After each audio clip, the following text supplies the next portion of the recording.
Viewers, আজকে আমরা শিখব গরুর মাংস দিয়ে আলু রান্নার রেসিপি। প্রথমেই পরিমাণ মতো লবণ দিয়ে দিব। এবার পরিমাণ মতো হলুদ গুঁড়ো দিয়ে দিব। এবার পরিমাণ মতো মরিচ গুঁড়ো দিয়ে দিব। পরিমাণ মতো পেঁয়াজ কুচি দিয়ে দিব।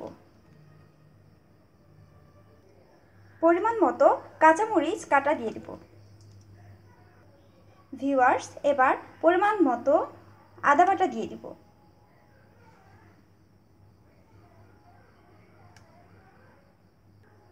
পরিমাণ মতো রসুন বাটা দিয়ে দিব।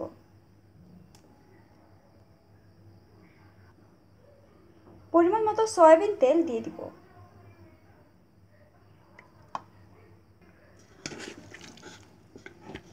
এবার ভালো করে মেখে নিব।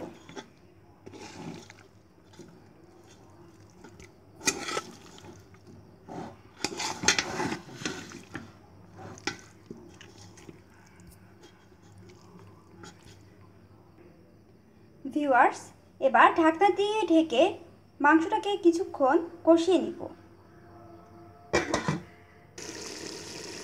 ভিউয়ার্স, মাংসটা আমাদের কষানো হয়ে গেছে। এবার এর মধ্যে কয়েকটি টমেটো কুচি দিয়ে দিব।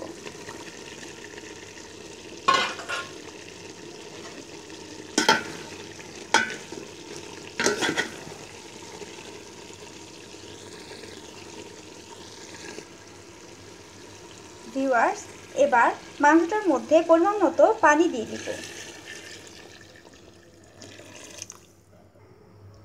ভিউয়ার্স, যেহেতু গরুর মাংসটা সেদ্ধ হতে একটু বেশি সময় নেয়, তো আমি পানিটাকে একটু ফুটিয়ে নিয়েছি যাতে সেদ্ধটা একটু তাড়াতাড়ি হয়ে যায়। আর পানিটা একটু বেশি পরিমাণেই লাগবে, যেহেতু গরুর মাংসটা সেদ্ধ হতে একটু বেশি টাইম নেয়। ভিউয়ার্স, এবার গরুর মাংসটাকে আমরা ভালো করে রান্না করে নিব যতক্ষণ পর্যন্ত মাংসটা সেদ্ধ না হচ্ছে। তো আমরা এবার ঢাকনা দিয়ে ঢেকে দিব এবং কিছুক্ষণ রান্না করে নিব। ভিউয়ার্স, মাংসটা আধা ঘন্টা রান্না করার পর আমরা আলুটা দিয়ে দিব।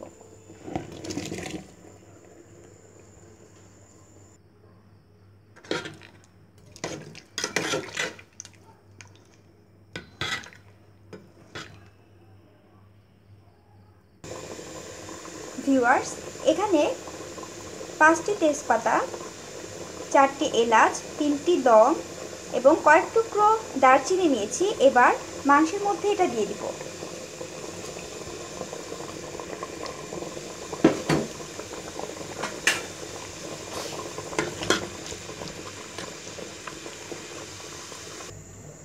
ভিউয়ার্স, এবার একটি ফ্রাই প্যানে পরিমাণ মতো সরিষার তেল দিয়ে দিব। এবার ফ্রাই প্যানে পরিমাণ মতো পেঁয়াজ কুচি দিয়ে দিব।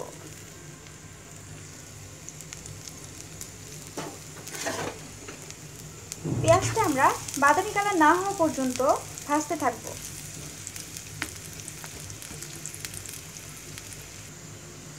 ভিউয়ার্স, আমাদের পেঁয়াজের ফোড়নটা হয়ে গেছে।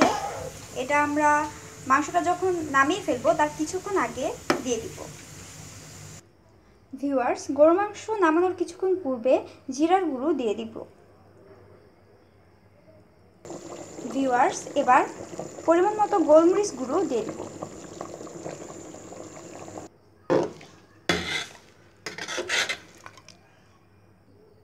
ভিউয়ার্স, আমাদের গরুর মাংসটা প্রায় হয়ে গেছে। এবার আমরা পেঁয়াজের ফোড়নটা দিয়ে দিব।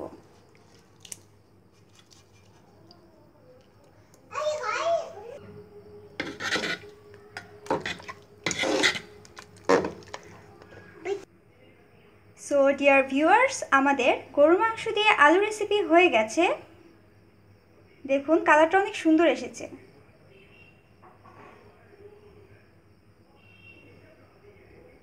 আপনারা বাসায় ট্রাই করতে পারেন এটা।